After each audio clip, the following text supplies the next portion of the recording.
Crónica universal de nuestra época.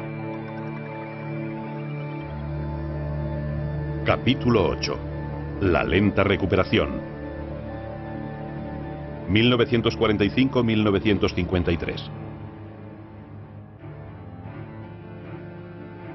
El destino, esa vieja roca contra la que todo se hace pedazos, estaba a punto de cerrarse. El 8 de mayo de 1945, el armisticio de Reims puso fin a la guerra. Una semana antes se había suicidado Hitler en el búnker del Reichstag.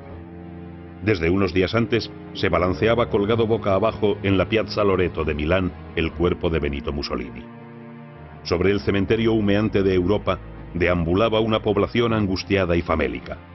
A ello contribuyó la revisión de fronteras, los corrimientos de pueblos, la discriminación y el resentimiento.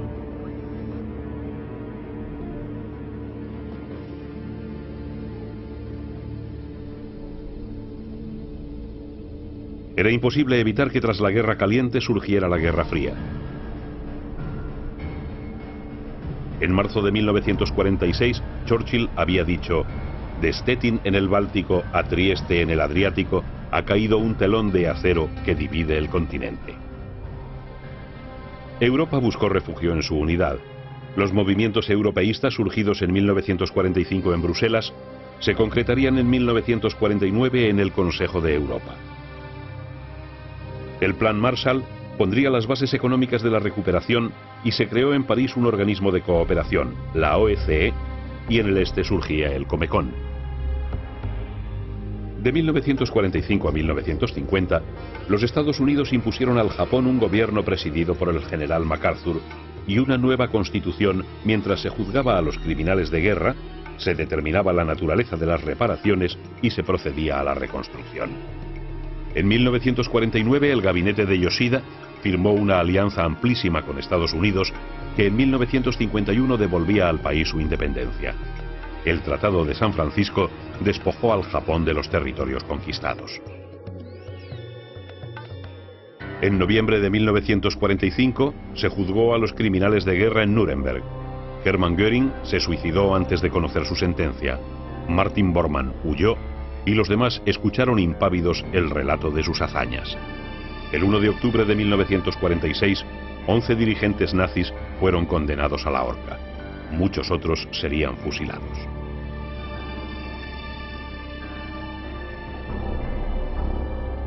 En la URSS, la victoria consolidó la tiranía de Stalin. En 1946 se redactó una nueva constitución y se reorganizó el gobierno. Bulganin, ministro de Defensa desde 1947 y secretario del Comité Central, controló el ejército y el partido. 2 años después, a la muerte de Zdanov, entraron en escena Malenkov, Beria y Khrushchev. Se dio prioridad a la industria pesada, nuevamente más cañones y menos mantequilla. El cuarto plan quinquenal impulsó la construcción de viviendas, carreteras y ferrocarriles. Se fomentó el rearme y comenzó a explotarse Siberia. En política exterior, Stalin cosechó grandes éxitos. Hasta 1945, solo la URSS figuraba como país socialista. Pero tras la guerra, muchos países del este cayeron bajo su influjo, alterando la correlación de fuerzas y afectando a la política internacional. En 1949, el Comecon dividió la vida económica mundial. Poco después, el Pacto de Varsovia dividía el mundo en 2 bloques que se miraban con recelo. La Guerra Fría era un hecho. El bloque socialista engullía regiones enteras. En 1945, Stalin se anexionó territorios polacos, una parte de Prusia y otra de los Cárpatos ucranianos. Y en 1947 la Carelia finesa y la Besarabia rumana. Los tratados de paz de París de aquel año se lo permitieron. La URSS promovía la inestabilidad en los países de su órbita. Checoslovaquia, cuyo gobierno en el exilio se había comprometido con Stalin, acordó en 1946 formar gobierno con Masaryk y Eduard Beneš. La presión comunista fue tal que en 1948 Masaryk se suicidó y Beneš dejó el gobierno. El país cayó en la órbita soviética. En Polonia, tras la creación de un gobierno de unidad nacional, hubo diferencias entre los comunistas de Władysław Gomulka y los nacionalistas de Boleslav Bierut. Las elecciones de 1947 dieron al bloque democrático el 80% de los votos. Un año después cayó Gomulka por criticar la colectivización de la agricultura y oponerse a la condena de Tito. En 1949, las fricciones entre la Iglesia y el Estado comenzaron a ser insalvables. La monarquía fue abolida en 1946 en Bulgaria en medio de un charco de sangre. Los campesinos fueron sacrificados por el gobierno prosoviético de Georgi Dimitrov. En 1944 había regresado a Atenas el gobierno en el exilio y un año después volvió Jorge II, a quien en 1947 sucedería su hermano Pablo. Los comunistas proclamaron la República en el norte y provocaron una guerra civil. El gobierno de Alejandro Papagos se dedicó a reconstruir la nación. Turquía se decantó hacia Occidente tras la victoria del Partido Democrático. En mayo de 1946, el presidente Truman habilitó una ayuda de $400 millones para Turquía y Grecia. La voluntad de evitar nuevas guerras condujo a la Conferencia de San Francisco el 26 de junio de 1945. De allí saldrían las Naciones Unidas. La ONU obtuvo logros. En 1946 las tropas soviéticas y británicas salieron de Irán y el Shah Reza Pahlavi, contra quien se atentó en 1949, reunificó el país a pesar de los manejos soviéticos de fomentar el nacionalismo en Azerbaiyán y Kurdistán. En El Cairo se creó en 1945 la Liga Árabe para coordinar la política exterior del mundo islámico. Un factor nuevo se introdujo en la zona: los judíos, que iban a hacer valer sus derechos históricos sobre una tierra santa para todos, Israel. Las Naciones Unidas votaron el 29 de noviembre de 1947 el fin del mandato inglés en Palestina y la división del territorio en dos unidades, Israel y un país árabo-palestino. Los árabes, en desacuerdo con la decisión, atacaron a los judíos un día después. El 14 de mayo de 1948, el Consejo Nacional Judío proclamó la independencia con David Ben Gurión como primer ministro y Chaim Weizmann como presidente. Los Estados Unidos y la URSS reconocieron el nuevo estatus. Abdul Alá de Jordania cercó Jerusalén y 85.000 judíos se dispusieron a defenderse. Líbano, Jordania, Siria, Egipto e Irak hicieron causa común contra Israel. Los judíos ocuparon Ramle y Lod, se apoderaron de Nazaret y la Alta Galilea, y en los primeros meses de 1949 ocuparon el Negev hasta la frontera con Egipto, excepto la franja costera de Gaza. Fue una guerra intermitente, 60 días de lucha y 20 meses de problemas. En mayo de 1949, Israel fue admitida en el seno de Naciones Unidas. En abril de 1949 se había firmado en Washington el Tratado del Atlántico Norte, al que un año más tarde se adhirió Alemania. La alianza nacía en plena Guerra Fría, el triunfo comunista en Checoslovaquia y el bloqueo de Berlín. Como consecuencia del estado en que había quedado Europa, Truman había encargado en 1947 al secretario de Estado George Marshall un plan de ayuda basado en créditos blandos o a fondo perdido, envío de materias primas y alimentos. Había que evitar que Europa cayera en manos del comunismo, bien implantado ya en Italia y Francia. Truman sabía que la victoria consiste en hacer ganar también a los vencidos.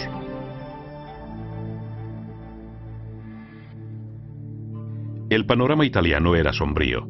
Se procedió a una depuración fascista, se atendió a los repatriados y se reconstruyó el país, bordeándose a veces la guerra civil.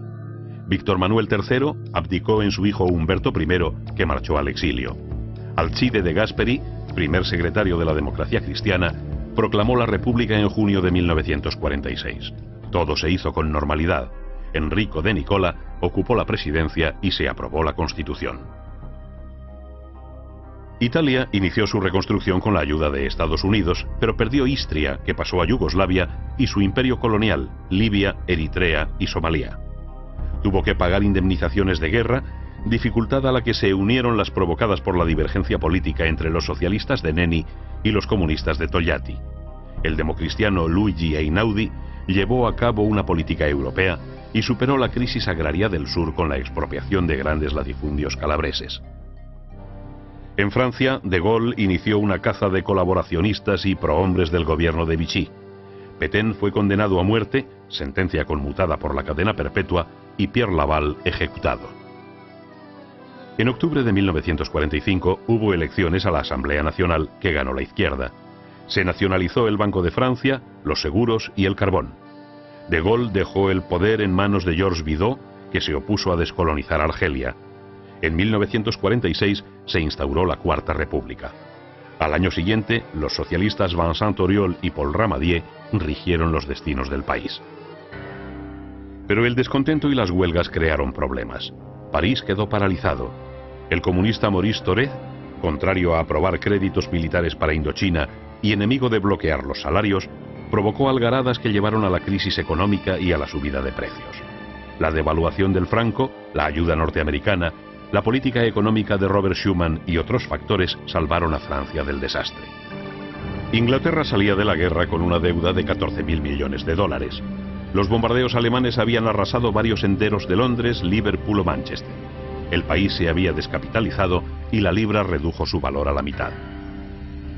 La alegría por el regreso de la familia real no bastó para reducir la inquietud social que llevó a los laboristas al poder. Clement Attlee reemplazó a Winston Churchill, pero la política fue la misma: colaboración con Estados Unidos y alejamiento de Europa. La austeridad del ministro Stafford Cripps aceleró la recuperación. Hubo que restringir importaciones, recurrir al racionamiento y pagar la deuda. En 1945 se nacionalizó el Banco de Inglaterra, el carbón, el transporte, la energía y la siderurgia. Se hizo hincapié en la obligatoriedad del seguro social, la sanidad, las ayudas a la familia, la subida de pensiones, para poner sordina a los bajos salarios. En noviembre de 1947, la princesa Isabel II, primogénita del rey Jorge VI, contrajo matrimonio con el príncipe Felipe de Grecia. La magna ceremonia se celebró en la abadía de Westminster, oficiada por los arzobispos de Canterbury y York.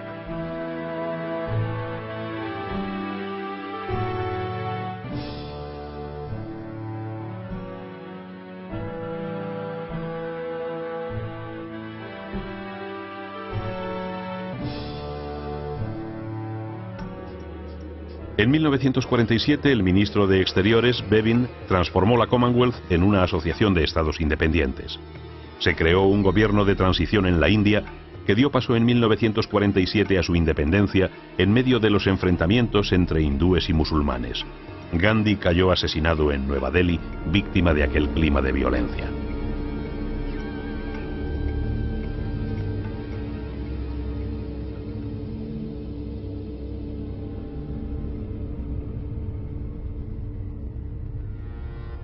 En Irlanda se proclamó la República del Eire en 1949. Cuando en 1951 Churchill recuperó el poder, Inglaterra no se había resignado aún a dejar de ser considerada un imperio. Las tropas británicas ocuparon Suez ante la negativa egipcia de continuar con el tratado que Londres había impuesto. Ya eran otros tiempos.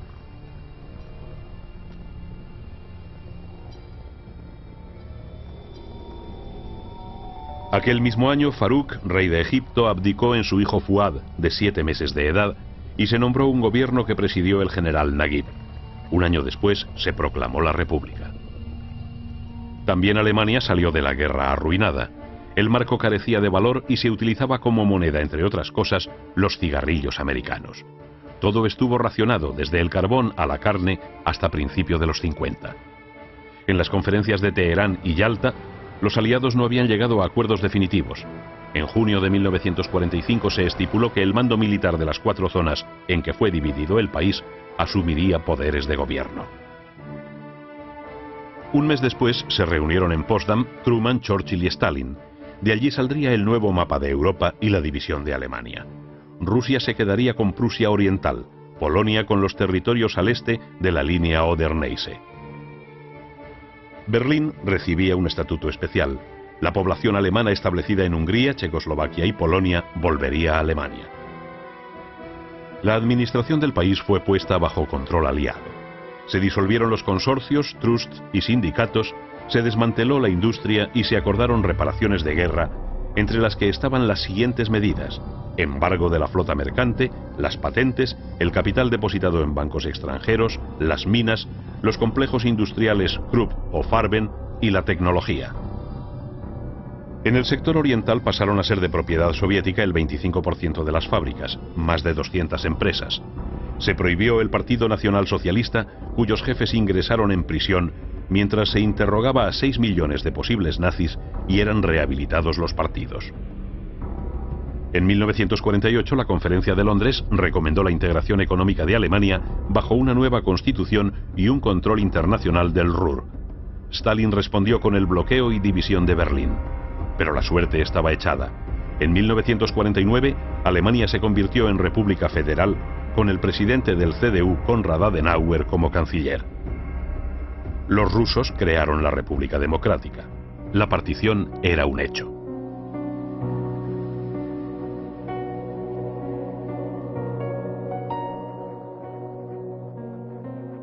En 1950, Leopoldo III de Bélgica abdica en su hijo Balduino, que no ocupará el trono hasta su mayoría de edad. En Oriente se inició el proceso descolonizador. Europa no podía mantenerse más tiempo en África, en Asia ni en Oceanía. Nuevos países accedieron a la independencia. El paralelo 38 dividió Corea en dos. El norte se organizó en un frente popular y el sur formó un gobierno militar pro-Estados Unidos.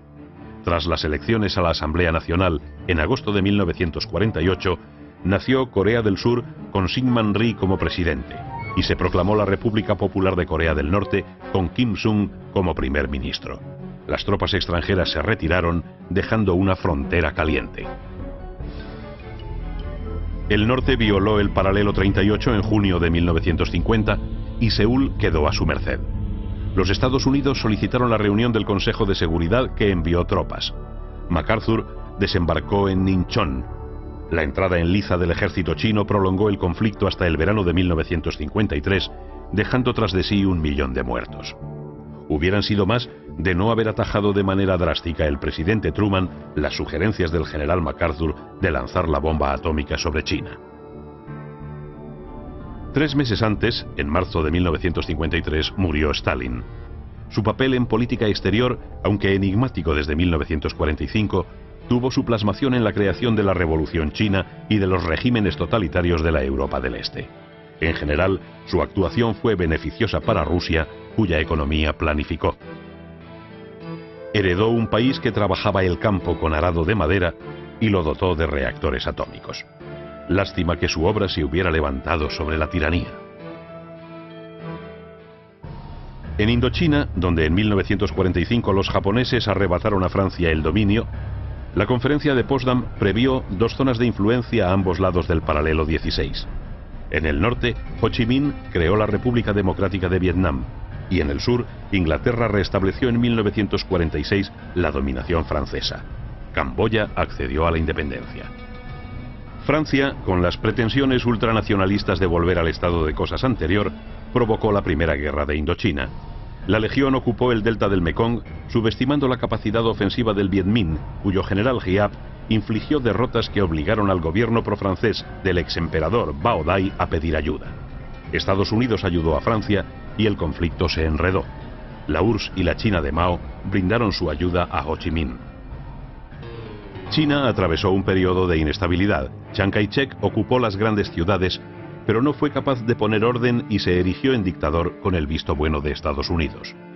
La URSS firmó en 1945 un pacto con Mao y el enfrentamiento entre el ejército nacionalista del Kuomintang y los comunistas provocó la guerra civil.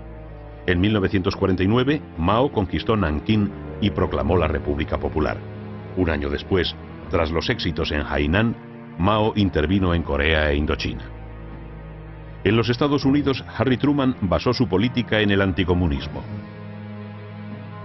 El senador Joseph McCarthy creó en 1947 un mecanismo inquisitorial, la Comisión de Actividades Antiamericanas. El monopolio nuclear y la capacidad de maniobrar a través de la ONU dio a Truman un liderazgo mundial que usó para modelar la política de acuerdo con su visión. Se aferró a la creencia de que Stalin se proponía dominar Europa y para evitarlo incrementó el apoyo económico a los pueblos libres. Era la doctrina Truman, criticada por el sector liberal de su país, pero que dominó a lo largo de la Guerra Fría y presidió las relaciones con la URSS. En mayo de aquel año se creó la Central Intelligence Agency, la CIA, dependiente del Consejo de Seguridad Nacional, nacido unos meses antes con el fin de coordinar los servicios secretos. Truman, que obtuvo un segundo mandato en 1948, anunció como programa un compromiso social en la línea marcada por Roosevelt, el Fair Deal. Él sabía que el malestar social no era exclusivo del exterior. En marzo de 1949, 500.000 de mineros fueron a la huelga en los Estados Unidos, muestra de lo que sucedía en el país, y se propuso gobernar teniendo en mente la realidad. Aunque tuvo al Congreso en contra, dedicó fondos públicos a la educación, a la electrificación del campo y a la construcción de viviendas. El gobierno americano estaba obsesionado con el espionaje. El físico Julius Rosenberg y su esposa Ethel son acusados de vender secretos atómicos al cónsul soviético. Fueron condenados a morir en la silla eléctrica. Era un síntoma más de la creciente guerra fría entre las dos potencias.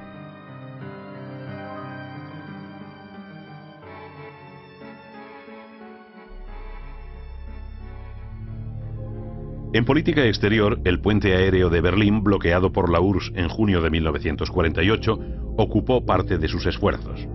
Truman organizó pasillos aéreos. 2,5 millones de toneladas de artículos fueron aerotransportadas. Stalin dio por terminado el incidente. El republicano Dwight Eisenhower ganó las elecciones de 1952. Su triunfo evitó que Estados Unidos se implicara entonces en la guerra de Indochina. El hemisferio americano tendió a la normalización en unos países y a la dictadura en otros. En México, el PRI presentó su primer candidato a la presidencia, Miguel Alemán, que profesionalizó la política, desplazando de ella a los caudillos revolucionarios. Alemán modernizó las estructuras del país y llevó a cabo planes de industrialización y puesta a punto de la agricultura. Al mismo tiempo, Colombia vivía sus momentos más dramáticos. Un desconocido dispara sobre Jorge Eliezer Gaitán, líder del Partido Liberal, a quien se considera triunfador de las próximas elecciones. El asesino es destrozado por la multitud y es el comienzo de los trágicos enfrentamientos conocidos como el Bogotazo. El presidente Ospina decreta la ley marcial y su guardia dispara contra la multitud. En tan solo 16 horas hubo más de 300 muertos.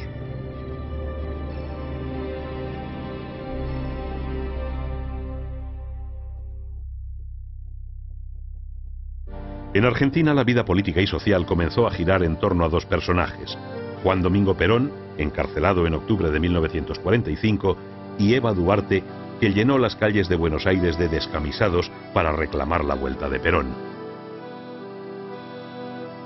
En 1952 murió Evita, víctima de una leucemia. Más de 70.000 personas desfilaron ante su cadáver, expuesto en el Ministerio de Trabajo con un traje de noche blanco.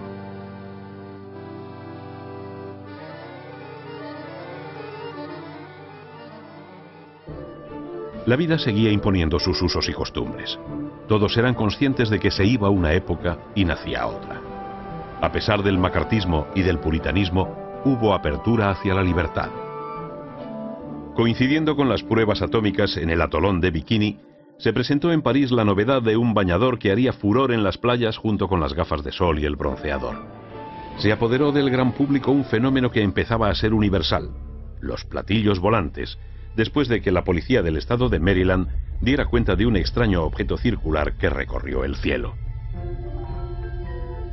A partir de 1945, las amas de casa tendrían más tiempo al inventar Maxon los platos preparados, los famosos TV Dinners, y el robot de cocina Kenwood Chef amasaba, molía, mezclaba, cortaba, exprimía, centrifugaba e incluso abría las latas. Era la gran revolución en el mundo de la cocina, a la que se unió el microondas de Percy Spencer o el Radar Range de la Raytheon Company. En 1948 la Columbia Records anunció el disco de larga duración, invento de un equipo de la CBS dirigido por Peter Goldmark. El microsurco y la radio iban a cambiar las formas de vida tras la invención en 1948 del transistor por la Bell Telephone. El 7 de julio de 1950, la televisión comenzó a emitir en color. Tras la guerra, el cine recobró su pulso, pero disminuyó el número de salas en los Estados Unidos. De las 30.000 de años anteriores, solo permanecían 14.000. La URSS tenía 12.000 e Italia 8.000. La televisión tuvo la culpa. En 1945 Estados Unidos tenía 30.000 receptores. 5 años después, 15 millones. La asistencia al cine cayó en un 40%. Pero se siguieron produciendo muchas películas. Fritz Lang realiza en 1945 Perversidad con Edward Robinson, John Bennett y Margaret Lindsay. Bob Hope produce Morena y Peligrosa, interpretándola junto a Dorothy Lamour y Peter Lorre. En 1950 José Ferrer consigue el Oscar al mejor actor por su interpretación de Cyrano de Bergerac. Francis Albert Sinatra se separa de su esposa Nancy para casarse en 1951 con la reina del celuloide, Ava Gardner. William Holden llevó a la pantalla la obra de Thornton Wilder, Sinfonía de la Vida, bajo la dirección de Sam Wood. Elia Kazan creó el Actors Studio de Nueva York, donde se formaron Marlon Brando o Paul Newman, que soportaron el método Stanislavski. El 25% de las películas pertenecían al género del western. A John Ford le salieron discípulos como King Vidor, en Duelo al Sol, o Tulsa, donde Stuart Heisler plasma el nacimiento de un imperio de petróleo con Susan Hayward y Robert Preston. El mundo deportivo presenció en las Olimpiadas de Londres de 1948 las proezas de la danesa Fanny Blankers-Koen y sus 4 medallas de oro, y el triunfo de un corredor de genio, el checo Zatopek. En 1949 se creó la Federación Internacional de Motociclismo. Nacía también la Fórmula 1. En el ámbito científico, 1946 fue el año de las pruebas atómicas en el Pacífico, pistoletazo de salida para la carrera nuclear. El ingeniero alemán Konrad Zuse había perfeccionado su Z3, la primera máquina automática digital de cálculo, el primer ordenador capaz de recibir un programa registrado. Utilizaban miles de lámparas al vacío y miles de relés. Se empiezan a diseñar analizadores en todo el mundo. Había comenzado la era de la informática. No todo se orientó hacia la paz. En 1950 Truman dio el visto bueno a la bomba de hidrógeno. 3 años después, los rusos accederían a esta arma letal. Las potencias occidentales investigaron las V2 alemanas y Estados Unidos envió al espacio los Blossom, los Bumper y los Viking. La primera sonda americana, el Viking, alcanzó 80 kilómetros de altura. El científico John Franklin Enders inició la lucha contra la polio. La fuerza del Guernica que pintó Picasso en el 37, en su época expresionista, había impactado en todo el mundo. El pintor ya estaba considerado como uno de los grandes genios del siglo XX. Fijó su residencia en Val-Logis, donde se dedicó intensamente a la cerámica y a la escultura. Lentamente pasaba el tiempo, cerrando las heridas de la guerra. La gente buscaba el olvido, esforzándose en imaginar un futuro mejor, un futuro diferente, acorde a los nuevos tiempos que se estaban viviendo. Un futuro que había que construir entre todos. Los pueblos se levantaban contra la opresión. A mediados de 1953, el mundo contempló sobrecogido cómo los manifestantes se apoderaban en Berlín Este de los locales del Partido Comunista, reclamando elecciones libres. Las tropas soviéticas lanzaron los carros de combate a la calle y ejecutaron a todos los cabecillas. Parecía que el mundo nunca iba a poder vivir en paz.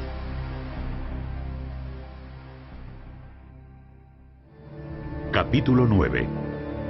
Los años 50, de 1953 a 1960. La guerra de Corea terminó en tablas. El armisticio de Panmunjom y la Conferencia de Ginebra consolidaron el paralelo 38 como división de la península. Terminaba un conflicto y seguía otro. Tras la derrota infligida por el general Giap en Dien Bien Phu, en 1954 Francia capituló, dejando en manos de los comunistas el norte de Vietnam, donde la situación parecía esclarecerse. En el sur, el primer ministro Ngo Dinh Diem suprimió las elecciones previstas y el Vietcong inició las hostilidades. Empezaba la Segunda Guerra de Indochina.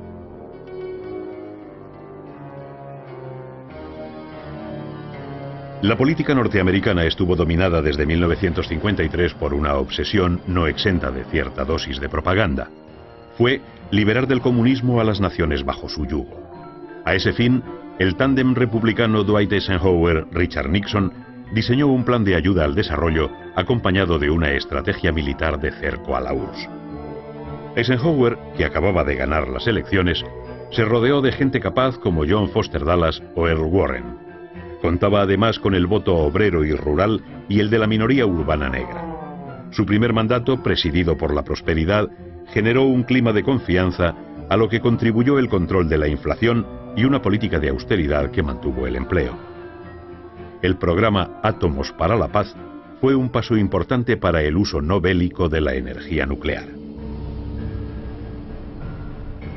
En 1954 se declaró inconstitucional la segregación.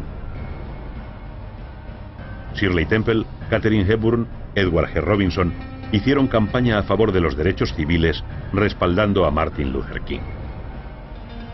A partir de 1957 subió el paro, aumentó la inflación, la recesión económica se hizo palpable y creció el descontento. La situación racial se agravó. Las tropas federales tuvieron que proteger el derecho de los negros y los problemas se generalizaron. En política exterior, el ataque de China continental a la isla nacionalista de Quemoy llevó al mundo al borde de la guerra en agosto de 1958. Meses después, la URSS amenazó con aislar Berlín y en diciembre Khrushchev ganó un aliado en el corazón de América, Fidel Castro. Los problemas a ras de tierra no evitaban pensar en los grandes retos del espacio y en 1958 se creó la NASA. También en su propio país Eisenhower tuvo que poner orden. En julio de 1959, más de 500.000 de trabajadores siderúrgicos salieron a la calle. La cuestión obrera adquirió protagonismo como consecuencia de la nueva sensibilidad social. Hubo alegrías. Se incorporaron a la Unión los estados de Hawái y Alaska y se conseguía unir los grandes lagos con el Atlántico mediante el canal del río San Lorenzo. Al final de la década, Eisenhower, Macmillan, De Gaulle y Adenauer se reunieron en París y cuando parecía que iba a romperse el hielo, todo se echó a perder por el enojoso asunto del U-2 derribado por los rusos el 1 de mayo de 1960. En Europa las cosas se normalizaban. El panorama político alemán se clarificó en 1953 tras las elecciones con la figura de Konrad Adenauer, que basó su mandato en la alianza con Estados Unidos y la consecución de una Europa unida. Se hizo frente al problema de asentar a 8 millones de alemanes expulsados de Polonia, los Sudetes y los Balcanes tras la guerra y enjugar el goteo de refugiados del Este. Adenauer, artífice con su ministro de Economía Ludwig Erhard del milagro alemán, llevó al país a los foros internacionales y lo integró en la OTAN. Cofundó en 1957 la Comunidad Económica Europea, firmando el Tratado de Roma. Aquel año los berlineses eligieron a Willy Brandt para la alcaldía de Berlín, desafiando las amenazas soviéticas. Todos recordaban lo sucedido un año antes en Hungría, donde tras 6 días de independencia, los tanques rusos corretearon por Budapest. También para Italia terminaba una era con las elecciones de junio de 1953. Tras la figura de Alcide de Gasperi, los gobiernos estables iban a ser cosa del pasado. En 1954 se alcanzó los 50 millones de habitantes, cada uno de los cuales parecía pertenecer a un partido diferente. Atomización política que debilitó a la democracia cristiana. En medio del desentendimiento hubo una alegría compartida. Trieste volvía a ser italiana. En Francia, René Coty fue elegido presidente a finales de 1953. También aquí la atomización política era una realidad. Meses después, Pierre Mendès France acabó con la guerra de Indochina y afrontó la cuestión económica. Se elevó su prestigio, pero su política tunecina le desacreditó y fue derrotado en 1955 por Edgar Faure, que dio la independencia a Túnez un año después. España reconoció la independencia del territorio. En Madrid, Mohamed V se vio con Franco, que cedió la parte española. Pero la gran cuestión de la vida francesa era Argelia. Desde finales de 1954, 500.000 de soldados habían sido destinados allí. La guerra generaba inflación y además no tenía futuro. El futuro era Europa. Con Italia, Alemania y el Benelux, Francia firmó en 1957 el Tratado de Unión Económica en Roma. Se habló de la creación de la Euratom. El primer ministro Guy Mollet estaba eufórico. Un año después, su sucesor, Pierre Finlin, fue cuestionado por los generales Raoul Salan y Jacques Machy en Argelia. Se avecinaba el caos. De Gaulle lo veía venir y habló de asumir el poder.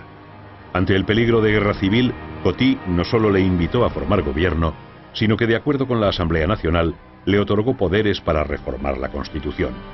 En enero de 1959 nacía la Quinta República. En Bélgica, Balduino I inauguró la Exposición Universal de 1958 con gran protagonismo para la carrera espacial. La muerte de Stalin eliminó tensiones en Occidente, aunque tras ella estallaron las revueltas obreras de la República Democrática Alemana. Y el armisticio de Corea aligeró el gasto en armamento. Inglaterra era ya un poder nuclear desde las pruebas de 1952 en Montebello. En política exterior se volvió al entendimiento con Estados Unidos, cosa que hizo con naturalidad Winston Churchill. Pero no fue fácil incorporarse a la política defensiva europea. En junio de 1953, tras la muerte de Jorge VI, fue coronada Isabel II. La solemne ceremonia tuvo lugar en la abadía de Westminster, cuando la soberana tenía 27 años de edad y el imperio se desmoronaba. En Asia, la decisión de reconocer a China comunista chocó con la política americana con Pekín. Allí, Inglaterra aceptó los postulados del ASEATO, a pesar de que la India no firmó aquel Tratado de Defensa del Sureste Asiático creado por iniciativa estadounidense. Churchill, que en 1953 había recibido el Nobel de Literatura, dejó la escena política 2 años después. Eden ganó las elecciones. La retirada de Clement Attlee y las huelgas le ayudaron a hacerlo. Se redujo el gasto, pero subieron los impuestos y se recortaron los subsidios. En 1954 se otorga el Premio Nobel de la Paz al Alto Comisionado de las Naciones Unidas para el Refugiado por la extraordinaria labor desarrollada. Ya en 1938, el Instituto Nansen había sido distinguido con el mismo galardón. Al final de la guerra, 6 millones de civiles habían sido repatriados gracias a la ayuda de la organización. La venta de armas checas a Egipto empeoró las relaciones este-oeste. La visita de Bulganin a Londres en 1955 y la de Khrushchev un año después no cambiaron las cosas. En enero de 1957, Harold Macmillan, que hizo ver a sus compatriotas que era necesario adaptarse a las nuevas circunstancias con deportividad, accedió al gobierno. Sabía que el destino británico no podía separarse del americano y tras la visita de Isabel II a Washington y Ottawa, negoció con Eisenhower un acuerdo de colaboración en el campo de la energía atómica, aceptando alojar en suelo británico los misiles Thor. Macmillan siguió la ley del mercado para solucionar la crisis económica, pero la inflación no paró. Los presupuestos familiares se resintieron y la contestación social aumentó. A lo largo de 1958 subió el paro y bajó la producción. A la muerte de Pío XII en 1958, accedió al solio pontificio un hombre carismático, Juan XXIII. Su meta como pontífice era poner la Iglesia al día, buscar la unidad de los cristianos y preservar la paz. El mundo soviético y su zona de influencia iba a dar un giro espectacular. Se temió una era de desórdenes. No fue así. El mando fue asumido por una troika encabezada por Bulganin, que de 1955 a 1958 presidió el Consejo de Ministros, con Malenkov de copresidente hasta 1955 y Khrushchev. Beria, jefe de la policía, había sido ya ejecutado.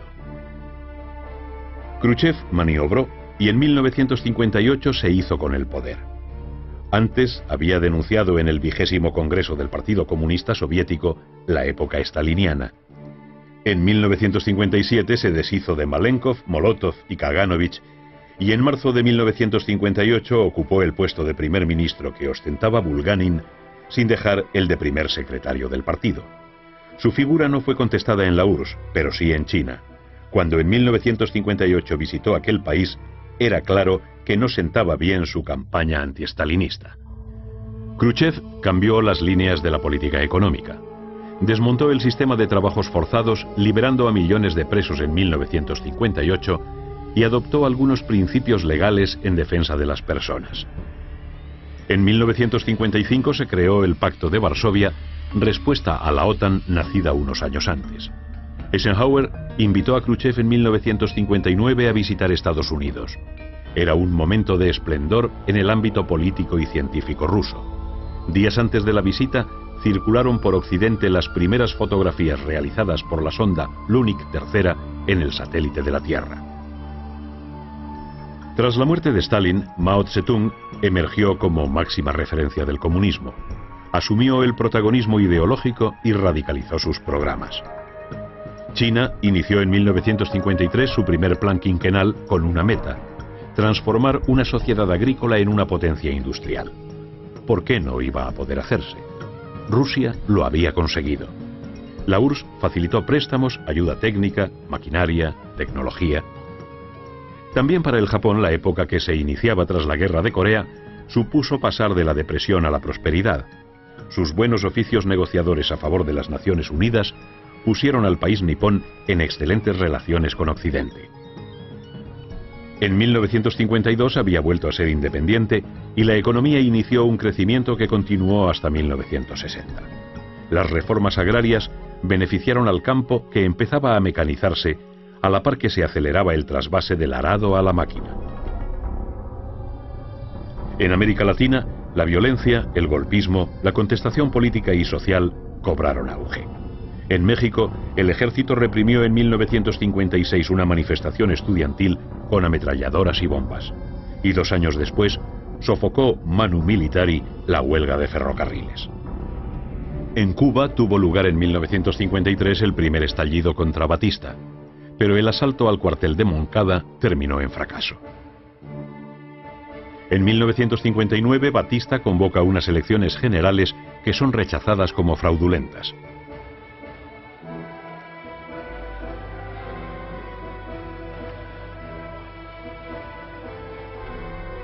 Mientras, la guerrilla, bajo el mando de Fidel Castro, adueñada de Sierra Maestra, se hacía cada vez más fuerte gracias al apoyo de los campesinos, a los que el movimiento revolucionario 26 de julio prometió una reforma agraria y la democratización del país.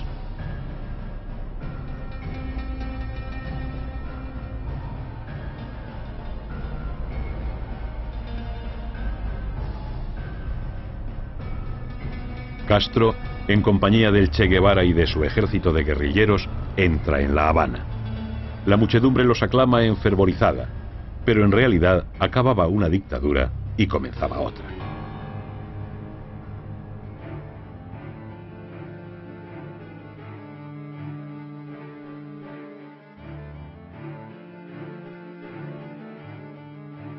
Como consecuencia del estado en que había quedado Europa, Truman había encargado en 1947 al secretario de Estado George Marshall un plan de ayuda basado en créditos blandos o a fondo perdido, envío de materias primas y alimentos. Había que evitar que Europa cayera en manos del comunismo, bien implantado ya en Italia y Francia. Truman sabía que la victoria consiste en hacer ganar también a los vencidos.